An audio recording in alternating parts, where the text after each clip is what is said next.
Nous allons écouter aujourd'hui Bix Beiderbecke, qui est un cornettiste, compositeur, pianiste de jazz américain, né le 10 mars 1903 à Davenport, dans l'Ohio, et mort à New York le 6 août 1931, autrement dit à l'âge de 28 ans.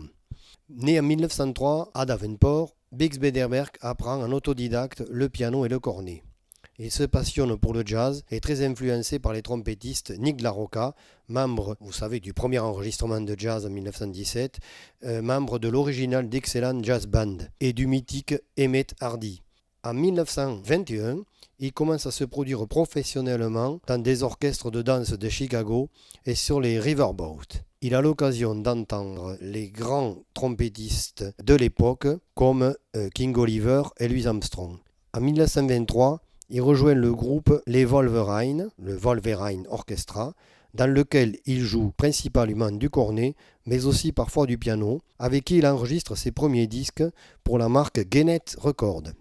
C'est à cette époque qu'il fait la connaissance de Frankie Tranbauer, spécialiste du saxophone en ut, avec qui il va collaborer à de nombreuses occasions. Il enregistre des disques sous son nom, Bix and the River Jugglers, ce que nous écouterons aujourd'hui, et sous celui de Tranbauer, ou en trio encore avec Tranbauer et le guitariste Eddie Lang. Bix Beiderbecke boit beaucoup et sa santé se dégrade assez vite. Paul Whitman, le chef d'orchestre, conscient du potentiel artistique du cornettiste, continue à le payer malgré des absences de plus en plus nombreuses. Bix continue à enregistrer, mais les effets de la maladie se font ressentir sur son jeu. En 1929, il arrête de jouer pendant plusieurs mois pour se soigner. Il meurt des suites d'une pneumonie en août 1931.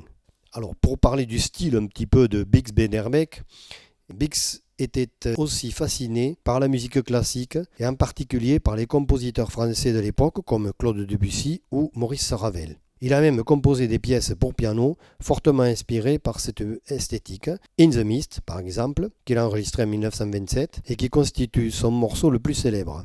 Le jeu de cornet de Bix tranchait avec celui de ses contemporains, majoritairement influencé par le style de Louis Armstrong, par son phrasé legato et par une douceur de timbre, un son rond et chaud qui préfigure ce qui, après-guerre, sera le style cool.